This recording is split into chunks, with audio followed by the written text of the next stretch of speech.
हम लोग स्टार्ट कर रहे हैं बीपीएससी के लिए साइंस एंड टेक के क्वेश्चंस को।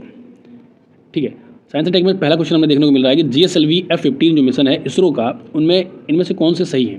पहला बोल रहा है कि ये NVS-2 सैटेलाइट है, दूसरा बोल रहा है कि इसरो की 101st सैटेलाइट है जो श्रीहरिकोटा से लॉन्च हुई है, तीसरा बोल रहा है कि 100 सैटेलाइट है जो श्रीहरिकोटा से लॉन्च हुई है, और या फिर इनमें से कोई दो।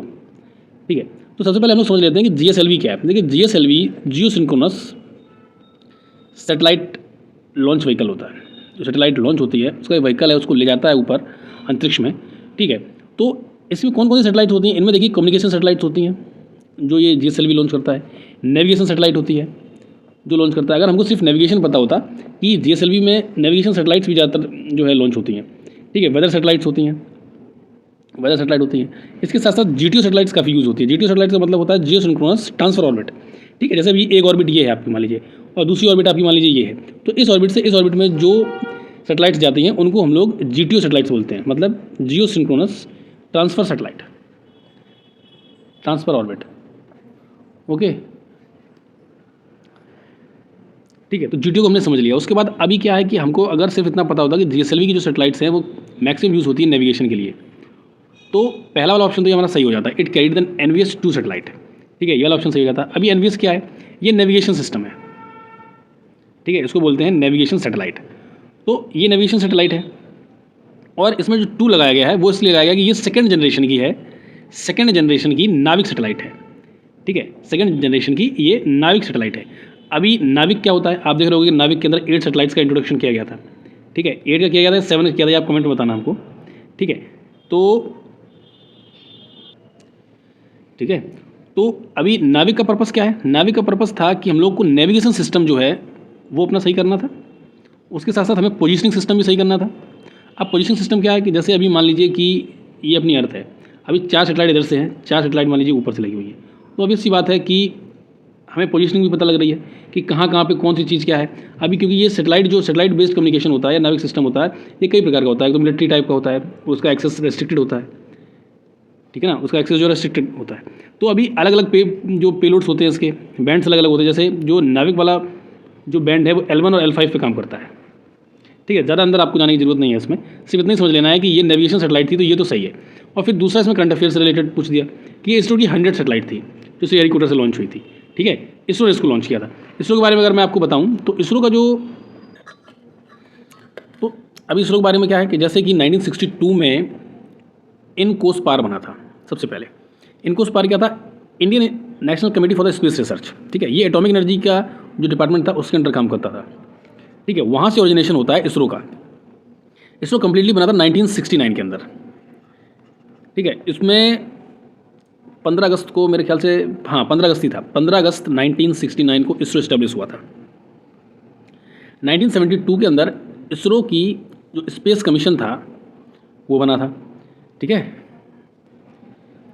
उसके साथ साथ क्या था, उसके साथ आप देखो स्पेस कमीशन के साथ साथ में जो ये तो 1972 में बन गया, उसके बाद जो कमेटी ने जो रिकमेंडेशंस दी, उसके बाद 1975 में पहली सैटेलाइट जाती है इंडिया से, पहली सैटेलाइट इंडिया से जाती है जिसका नाम था आर्यभट्टा। ठीक है, आर्यभट्ट उसका नाम था, और वो USSR ने लॉन्च की थी। ठीक है, इंडिया की सैटेलाइट थी, और इंडिया उसी वक्त एंटर कर गया था एक न्यू एरा में। ठीक है, India entered in a new era of science and take और स्पेस टेक्नोलॉजी जैसे आप बोलो। तो ये है, इसमें ये वाला सही होगा और ये वाला सही होगा, मीन्स इसका जो आंसर होगा वो D होगा। ठीक है, और इसमें और इससे ज़्यादा कुछ नहीं है, इंपॉर्टेंट नहीं है इसमें इससे ज़्यादा। ठीक है, हम लोग दूसरा क्वेश्चन देखते हैं। दूसरे क्वेश्चन में बोल रहा है कि आकाश तीर के बारे में कौन कौन से स्टेटमेंट सही हैं। पहला बोल रहा है आकाश तीर जो है कोर है इंडियन आर्मी के एयर डिफेंस सिस्टम का। दूसरा बोल रहा है कि ये इंटीग्रेट करता है इंडिया के लार्जर C4ISR। ठीक है, पहले आप इसको समझ लीजिए कि C4ISR क्या होता है। C4ISR देखिए, C4ISR इसका मतलब होता है कमांड। ये 4 बार C की बात करता है, command, control, communication, computer, intelligence, surveillance and reconnaissance. ठीक है, तो अभी बोल रहा है कि आकाश तीर जो है वो उसके पास कमांडिंग अथॉरिटीज़ भी हैं, कमांडिंग पावर्स भी हैं, जो उसके अंदर जो इनबिल्ट जो सिस्टम है वो कंट्रोल भी कर सकता है, कम्युनिकेट भी कर सकता है, उसके अंदर कंप्यूटर सिस्टम्स लगाए, इंटेलिजेंस का काम भी कर सकता है। अभी इंपॉर्टेंट ये है कि आकाश तीर है क्या। देखिए आकाश तीर एक central command and control system है, central command and control system. इसमें रडार वाला भी सीन है, ठीक है, इसमें सर्विलांस वाला सिस्टम भी है कि ये सर्विलांस भी करेगा, इसमें आपका इंटेलिजेंस भी इंटीग्रेटेड है, ठीक है। तो ये कोई एक चीज़ नहीं है, आकाश तीर एक सेंट्रल कमांड सिस्टम है और इंडियन आर्मी ने इसको बनाया है, ठीक है, इसको इंडियन आर्मी ने बनाया है, ठीक है। तो अब इंडियन आर्मी ने बनवाया किससे? इंडियन आर्मी ने इससे बनवाया है भारत इलेक्ट्रॉनिक लिमिटेड से, भारत इलेक्ट्रॉनिक्स लिमिटेड, ठीक है, भारत इलेक्ट्रॉनिक लिमिटेड ने इसको बनाया है इंडियन आर्मी के लिए। तो कमांड एंड कंट्रोल कैसे करता है ये मैनेज करेगा सारे डिफेंस ऑपरेशंस जो हैं, ठीक है। लेकिन जो फायर मिसाइल्स हैं, अभी इसकी कुछ ड्रॉबैक्स भी हैं। ड्रॉबैक्स क्या है कि फायर मिसाइल्स को ये नहीं कर पाएगा, ठीक है, जो फायर मिसाइल्स होती हैं उनको डील नहीं करेगा ये। ऑटोमेशन करेगा, ऑटोमेशन कैसे करेगा ये ऑटोमेटिक डिटेक्शन प्रोवाइड करेगा, ट्रैकिंग प्रोवाइड करेगा, सर्विलांस प्रोवाइड करेगा, ठीक है, इंडियन आर्मी को। उसके साथ साथ डिसेंट्रलाइज ऑपरेशन भी है इसका। डिसेंट्रलाइज ऑपरेशन का मतलब क्या होता है? डिसेंट्रलाइज ऑपरेशन का मतलब होता है कि जो फील्ड यूनिट्स हैं उनके लिए एक्शंस को टेक करेगा, ये एक्शंस लेगा, ठीक है। तो ये पूरा एक कमांड सिस्टम है।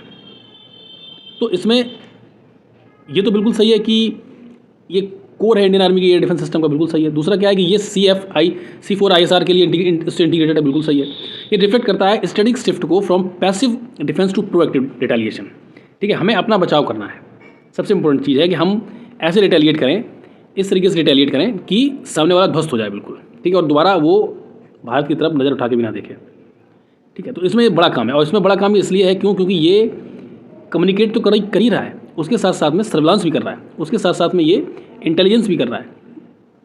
तो इसका जो ऑप्शन है वो ऑप्शन डी सही रहेगा, ठीक है। सारे के सारे ऑप्शन के सही हैं। देखिए बीपीएससी के अंदर क्वेश्चंस का जो लेवल है वो हाई है, ठीक है। कुछ क्वेश्चन तो इसमें बहुत सरल रहते हैं, लेकिन कुछ क्वेश्चन ऐसे रहते हैं जो इंटीग्रेटेड लेवल के रहते हैं। बहुत कुछ आपको पढ़ना पड़ेगा, तब जाके बीपीएससी के क्वेश्चन आप सॉल्व कर पाओगे, ठीक है। सबसे इंपॉर्टेंट चीज़ ये है। तो अभी कमांड सिस्टम क्या है? कमांड सिस्टम जैसे अभी आप जैसे मैं इसी आकाश तीर को समझाने की कोशिश करूँ, जैसे कि मान लीजिए ये रडार है, ये आकाश तीर सिस्टम यहाँ पे लगा हुआ है, ठीक है। तो इसकी जो रेंज है वो 200 किलोमीटर के आसपास है। तो अभी मान लो यहाँ पे कोई भी ड्रोन आता है या मान लीजिए कोई प्लेन आता है, तो इसको भी टैकल करेगा, क्योंकि इसके अंदर ड्रोन सिस्टम भी है, क्योंकि जो उसकी पहली लेयर है आकाश तीर की, ये कुछ लेयर्स के अंदर बटा हुआ है। मैं आपको समझा देता हूँ एक बार कि कितनी लेयर्स के अंदर ये बटा हुआ है, ठीक है। ये फोर लेयर के अंदर बटा हुआ है। जो इसकी फर्स्ट लेयर है, इसकी जो फर्स्ट लेयर है वो ड्रोन की है। पहले वो ड्रोन अटैक को रोकेगा और ड्रोन अटैक को करेगा, पहला काम ही करेगा। दूसरी लेयर में क्या करता है, ये पॉइंट एयर डिफेंस को देखेगा। जो शॉर्ट रेंज की सरफेस टू एयर मिसाइल्स हैं, सरफेस टू एयर मिसाइल्स हैं जो, उनको देखेगा भी और उन पर अटैक भी करेगा, ठीक है। थर्ड लेयर में क्या, सरफेस टू एयर है मीडियम रेंज की, और फोर्थ लेयर में लॉन्ग रेंज सरफेस मिसाइल्स हैं, लॉन्ग रेंज सरफेस मिसाइल्स हैं, सरफेस टू एयर मिसाइल्स हैं, ठीक है। तो उनको काउंटर कर रहा है ये। तो इसलिए इसको एयर डिफेंस सिस्टम का इंडियन आर्मी का कोर बताया गया है, ये कारण है इसका, ठीक है ना। चलिए नेक्स्ट क्वेश्चन पे चलते हैं हम लोग। इसका आंसर डी होगा।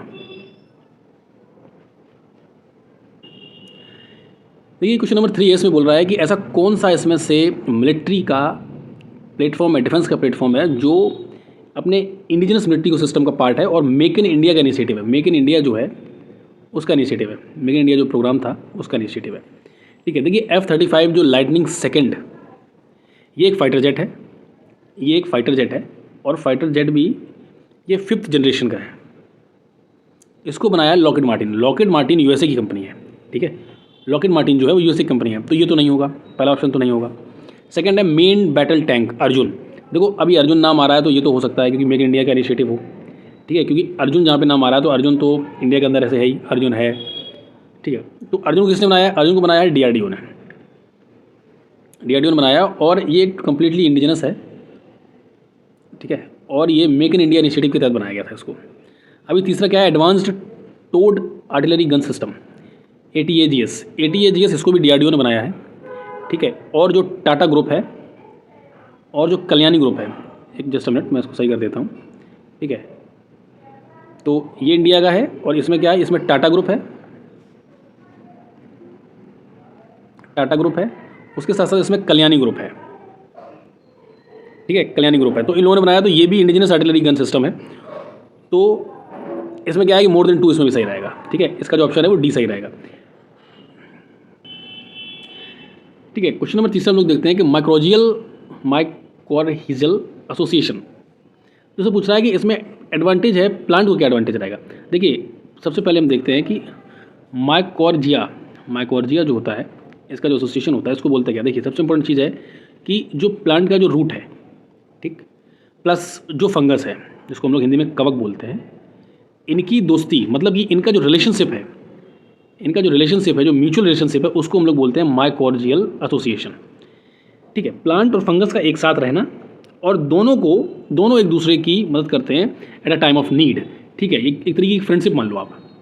ठीक है, तो फ्रेंडशिप मान लो।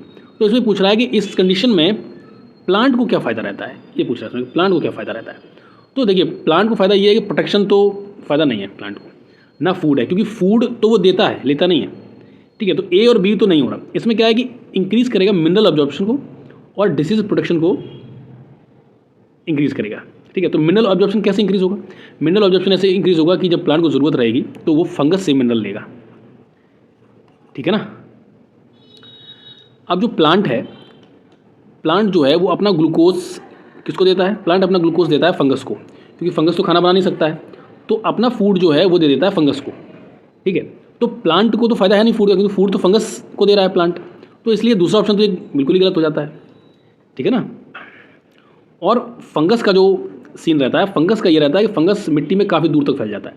काफ़ी दूर तक फैल जाने की वजह से वो क्या है, वो प्लांट के लिए कैसे इंपॉर्टेंट रहता है कि वो मिनरल्स भी लाता है, वो वाटर भी लाएगा, प्लांट के लिए वाटर भी लाता है वो। ठीक है, मिनरल्स लाएगा, स्पेशली क्या है, फॉस्फोरस लाता है। ठीक है, और बीमारियों से बचाता है। तो ये पूरा इसका एक्सप्लेनेशन हो गया। ठीक है, देखिए ये जो क्वेश्चन है इसमें बोल रहा है कि वस्कुलर टिश्यू को पहली बार किसने यूज़ किया था। ठीक है, प्लांट की क्लासिफिकेशन में। देखिए इसको मैंने तो ऐसे याद रखा है कि वस्कुलर इज इक्वल्स टू इंगुलर, मैंने इसको ऐसे याद रखा है, तो ये नॉर्मल है, इसको आप ऐसे याद कर सकते हो। लेकिन अब इसको बता देता हूँ, जैसे वस्कुलर टिश्यूज़ क्या है। वस्कुलर टिश्यू का मतलब ये होता है जो जाइलम और फाइलम से काम कर रहे हो। अब जाइलम क्या है, जाइलम है पानी ले जाता है। ठीक है, आप ये तो जानते होंगे ये यूनिडायरेक्शनल होता है। ठीक है, वो वाटर का डायरेक्शन जो है सेव करता है, वाटर को ऊपर से नीचे से ऊपर पहुंचाता है। फाइलम का काम होता है खाना को पहुंचाना। ठीक है, तो अब वस्कुलर क्या है, वस्कुलर का मतलब होता है जो टिश्यूज़ हैं जिनमें, नॉन वस्कुलर वो प्लांट्स होते हैं जिनमें टिश्यूज़ नहीं होते हैं। तो इसमें जाइलम है और फाइलम है, ये कॉम्प्लेक्स टिश्यूज़ होते हैं दोनों। ठीक है, ये दोनों कॉम्प्लेक्स टिश्यूज़ होते हैं, तो ये सिंपल है यहाँ पे। तो इनका पहला यूज़ किसने किया था, एंगलर और प्रेंटल ने यूज़ किया था। अभी बेंथम और हुकर ने क्या किया था, बेंथम और हुकर ने natural system of classification discover किया था, नेचुरल सिस्टम ऑफ क्लासिफिकेशन। ठीक है, एपीडी कॉन्डोल ने, इन्होंने अर्ली क्लासिफिकेशन सिस्टम किया था। ठीक है, तो ये इंपॉर्टेंट है, ये क्वेश्चन इंपॉर्टेंट है, इसका आंसर ए हो जाएगा। ये क्वेश्चन बोल रहा है कि जब हम आम खाते हैं तो आम का हम कौन सा वाला पार्ट खाते हैं। देखिए सबसे पहले मैं आपको बता देता हूँ कि जब ये आम बना दिया मैंने, ठीक है, जस्ट अ मिनट, ये आम बना दिया मैंने।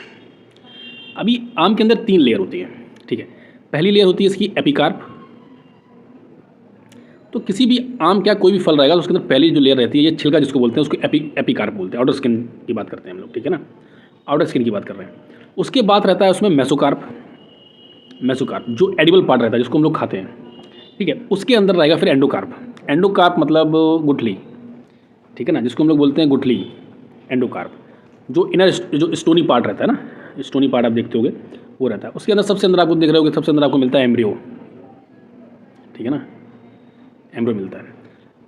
और उसी के साथ साथ यहाँ पे अंदर ही आपको एंडोस्पर्म्स देखने को मिलेगा, जो सीड का पार्ट रहता है एक्चुअली, जो सीड कोट रहता है, एक सीड कोट रहता है अंदर। ठीक है, तो मैंगो के अंदर हम लोग क्या खाते हैं, मैंगो के अंदर हम लोग खाते हैं मेसोकार्प। एपिकार्प क्या है, बाहर वाला पार्ट, एंडोकार्प क्या है, सबसे अंदर वाला पार्ट, ठीक है, जिसको हम लोग नहीं खाते। तो इसका आंसर क्या है, मेसोकार्प।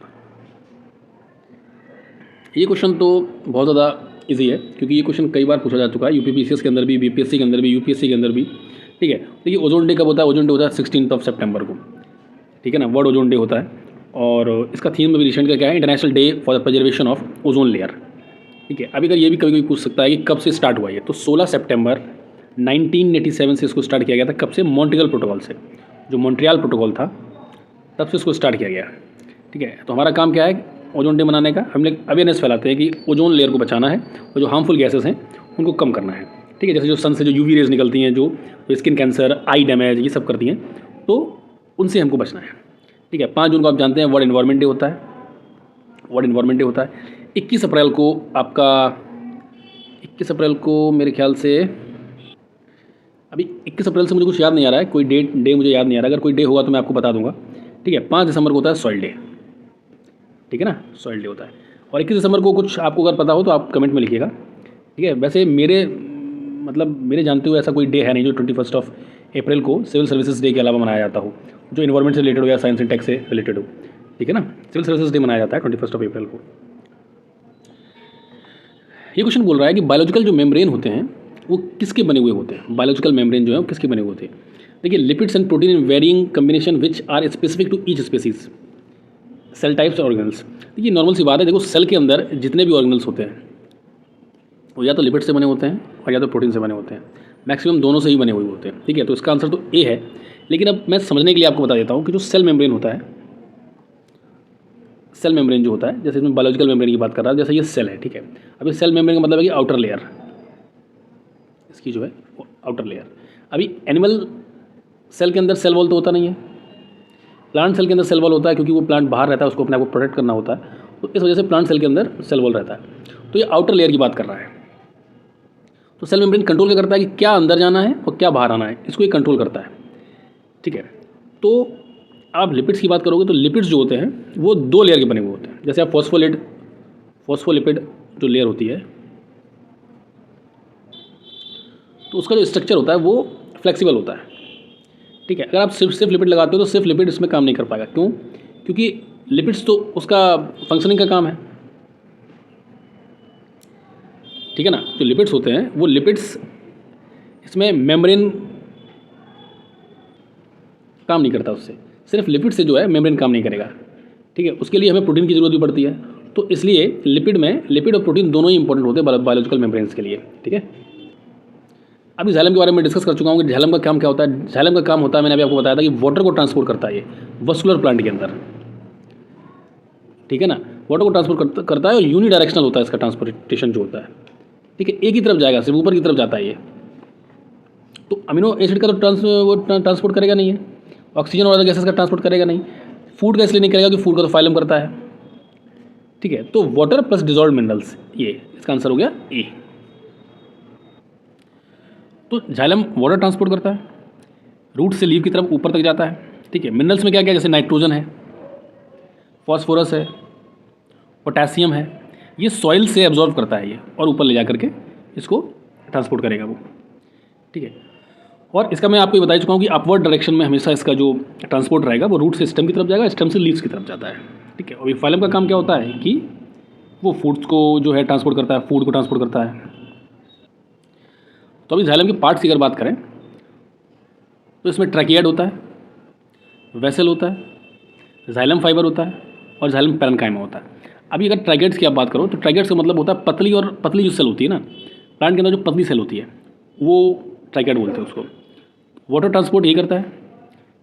और ट्राइकाइड जो है वो जिम्नोस्पर्म्स में ज़्यादा मिलेगा आपको। हमेशा आप देखोगे जिम्नोस्पर्म में अगर कहीं भी क्वेश्चन आता है तो जिम्नोस्पर्म अगर दिया है तो आपको ट्राइकाइड मिलेगा ही मिलेगा उसमें, ठीक है। वेसल क्या है, ये ट्यूब लाइक स्ट्रक्चर होता है वेसल का, ठीक है। सबसे एफिशिएंट है वाटर ट्रांसपोर्ट में सबसे एफिशिएंट अगर कोई पार्ट है जाइलम का तो वो वेसल होता है। अभी जाइलम फाइबर क्या करता है, जाइलम फाइबर जो देखो कई बार इंडिया के अंदर क्वेश्चन आया है, ठीक है। सीडीएस और इंडिया दोनों के अंदर क्वेश्चन पूछा गया है कि जाइलम फाइबर जो होता है इनमें से कौन सा डेड सेल होता है। तो जाइलम फाइबर जो है वो डेड सेल होता है, ठीक है। जैसे स्केल कैमा होता है ना, स्केल कैमा जो डेड सेल होता है आप देखते हो कि नारियल के ऊपर जो ऐसे ऐसे जो झाड़ी टाइप का लगा होता है वो डेड सेल होता है।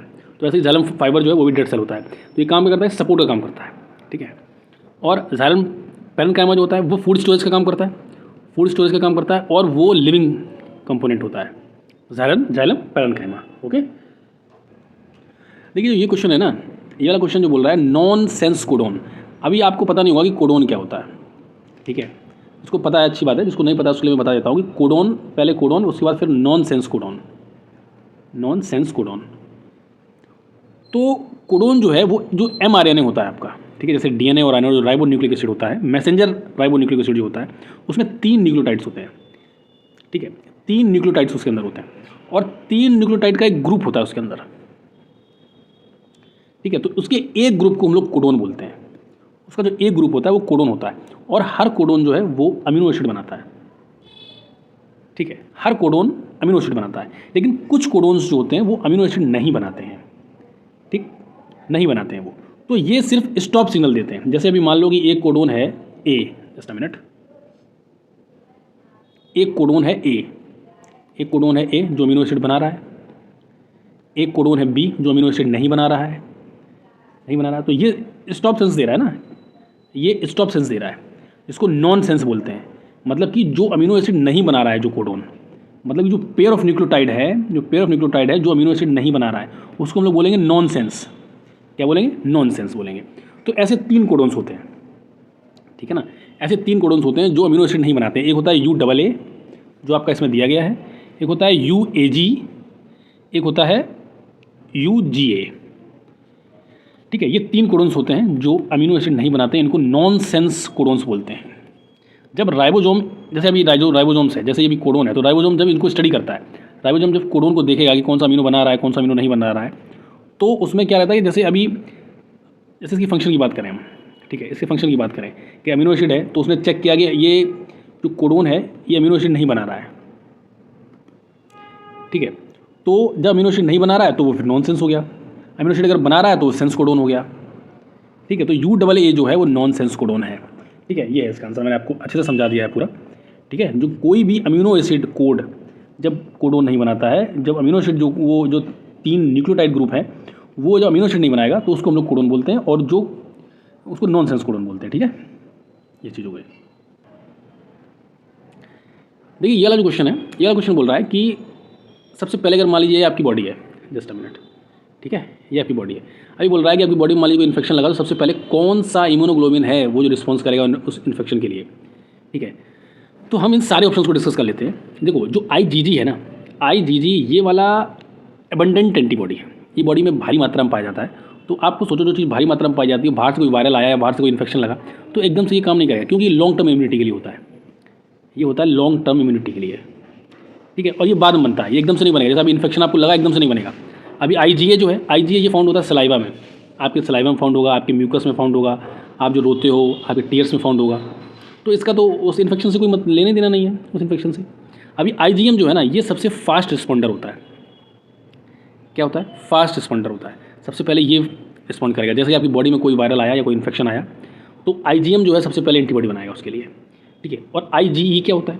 IgE जो होता है ये पैरासाइटिक इन्फेक्शन के लिए होता है। सबसे इंपॉर्टेंट चीज़ एलर्जी और पैरासाइट, पैरासाइटिक इन्फेक्शन अगर आपकी बॉडी में लग रहा है तो उसके लिए होता है ये IgE। तो आप समझ गए होंगे कि IgM जो है इसका आंसर है, जो सबसे पहले प्रोड्यूस होता है, ठीक है, ये सबसे पहले प्रोड्यूस होता है। और उसके साथ साथ आप ये भी देख लो कि इसके लिए मैं ट्रिक भी बता दे रहे हैं आपको। IgM में आप मान लो M मतलब मूव या फर्स्ट मूव, ठीक है। तो IgM जो है सबसे पहले बॉडी में, और ये तो नॉर्मल सी बात है, क्लास 12 की NCERT में ये दिया गया है, जो एक्टिव और पैसिव इम्यूनिटी वाला चैप्टर है ना, वहाँ पे आपको देखने को मिल जाएगा, ठीक है। तो ये आप अच्छे से समझ चुके होंगे।